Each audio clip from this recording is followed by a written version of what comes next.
नमस्कार दोस्तों, हर्षित द्विवेदी एजुकेशन में आपका स्वागत है। मेरा नाम है विनीत सागर। डेली वन लाइनर्स 23 मई 2022। आज के इंपॉर्टेंट वन लाइनर्स कौन कौन सा है चेक करते हैं। सबसे पहला, post office savings bank account. Department of post regionally NEFT and RTGS facility roll out किया है post office savings bank account holders के लिए। एनईएफटी फैसिलिटी मई 18 से अवेलेबल होगा, आरटीजीएस फैसिलिटी मई 31 से अवेलेबल होगा। वैसे ये एनईएफटी एंड आरटीजीएस मतलब क्या होता है? एनईएफटी का फुल फॉर्म है national electronics funds transfer, RTGS है रियल टाइम ग्रॉस सेटलमेंट। दोनों basically forms of electronic money transfers है जो 24/7 अवेलेबल है दोस्तों थ्रू आउट द ईयर। देखिए पहले क्या होता था, ये सैटरडे संडे वगैरह में अवेलेबल नहीं था, पर आजकल ये 24/7 अवेलेबल है, कभी भी आप पैसे ट्रांसफर कर सकते हो।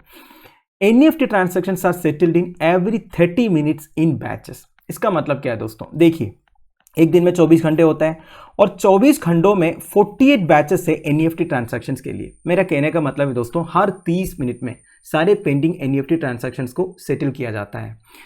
मैं आपको सिंपल भाषा में समझाता हूं। मान लीजिए आपने सुबह 10 को एक ट्रांजैक्शन किया, एनईएफटी ट्रांजैक्शन किया, पर यह क्रेडिट होगा रिसिपिएंट के अकाउंट में 10:30 को।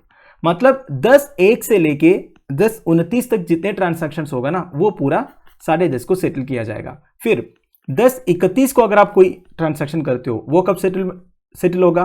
वो 11 बजे सेटल होगा। मतलब हर एक आधे घंटे में एनईएफटी ट्रांजैक्शंस का सेटलमेंट होता है। तो पूरे दिन में कितने बैचेस होगा? 48 बैचेस होगा। ठीक है, ये कभी कभी आपसे वन लाइनर में पूछा भी जा सकता है कि एनईएफटी ट्रांजैक्शंस में कितने बैचेस होता है 24 घंटों में, तो ये 48 बैचेस।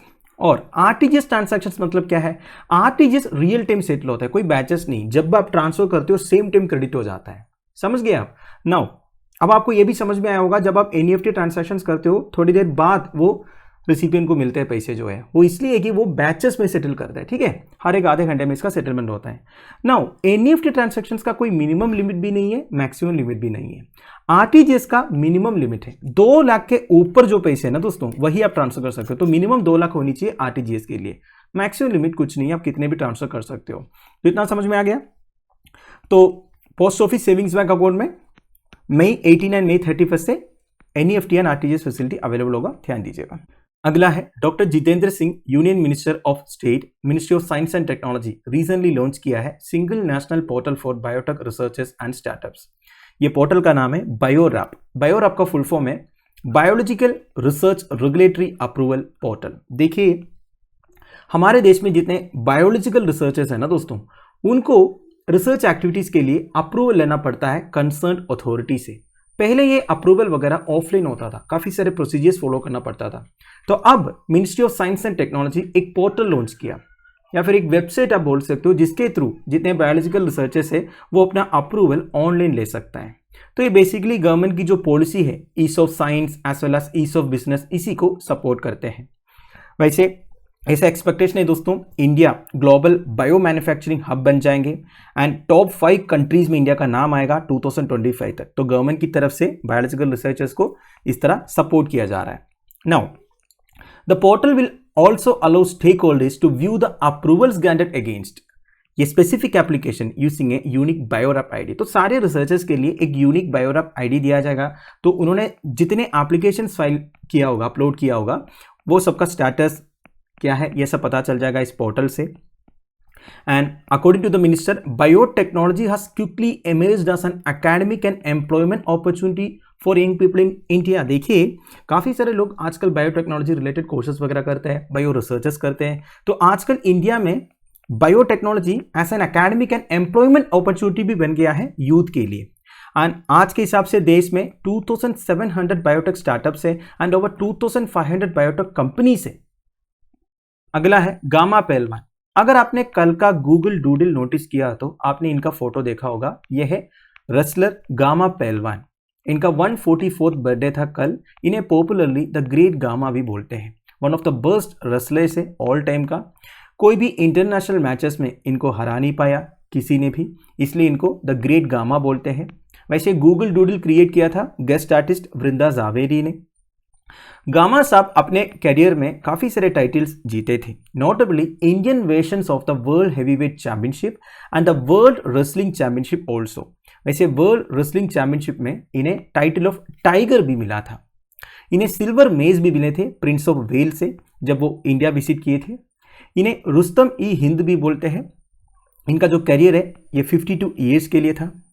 इन्होंने 1947 में जब इंडिया पाकिस्तान पार्टीशन हुआ था तो काफ़ी सारे प्रॉब्लम्स हुए थे, आपको पता ही है, काफ़ी सारे लोगों का डेथ भी हुआ था, उसमें काफ़ी सारे लोगों का लाइफ भी इन्होंने बचाया था। इनके रिमेनिंग डेज लाहौर में स्पेंड किया। 1960 में इनका देहांत हुआ था। अगला है renewable energy project in Kurnool. दुनिया का largest and first of its kind single location renewable energy storage project आने वाला है कुरनूल डिस्ट्रिक्ट ऑफ आंध्र प्रदेश में, और ये सेटअप कर रहा है ग्रीनको ग्रुप। 5230 मेगावाट का रिन्यूएबल एनर्जी जनरेशन प्रोजेक्ट है दोस्तों। टोटल इन्वेस्टमेंट हो रहा है $3 बिलियन का 2023 तक।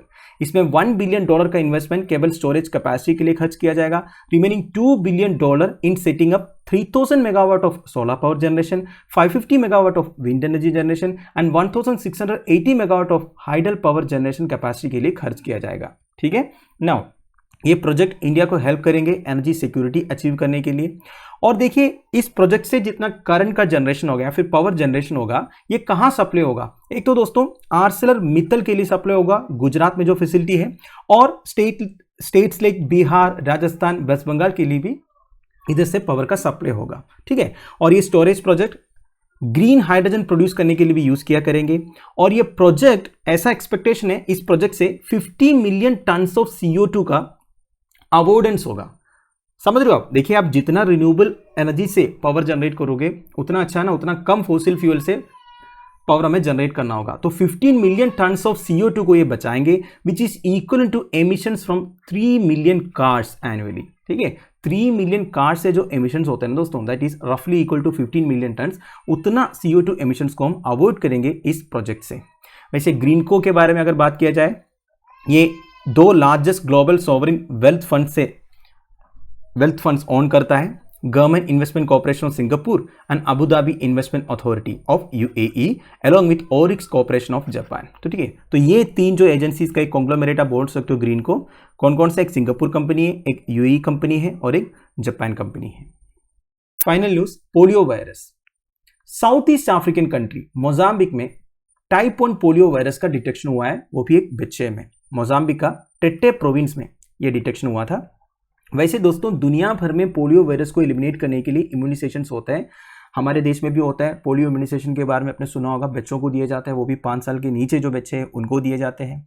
नाउ काफी सारे कंट्री से पोलियो वायरस ऑलरेडी एलिमिनेट भी हो चुका है, पर देखिए कुछ अफ्रीकन कंट्रीज है, अफगानिस्तान, पाकिस्तान, ये सारे कंट्रीज में अभी भी पोलियो वायरस का डिटेक्शन होते हैं। ठीक है, वैसे इंडिया की बात किया जाए, इंडिया में लास्ट केस रिपोर्ट हुआ था 2011 में, वो भी वेस्ट बंगाल में। इसके बाद 2014-21 मार्च को वर्ल्ड हेल्थ ऑर्गेनाइजेशन हमें पोलियो फ्री सर्टिफिकेशन भी दिया था। तो officially we are free from polio disease, पर आज भी इम्यूनाइजेशन होता है, ये बात आपको पता है। नाउ मोजाम्बिक में इससे पहले केस डिटेक्ट हुआ था 1992 में, तो इसके बाद अब जाके दूसरा केस रिपोर्ट हुआ है। अब जेनोमिक सीक्वेंसिंग से ये पता चला है, ये जो न्यूली कंफर्म केस है ना दोस्तों, ये पाकिस्तान में 2019 में एक स्ट्रेन डिटेक्ट हुआ था, उसी से रिलेटेड है। मैंने आपको पहले ही बोला था पाकिस्तान में अभी भी पोलियो वायरस केसेस रिपोर्ट होता है।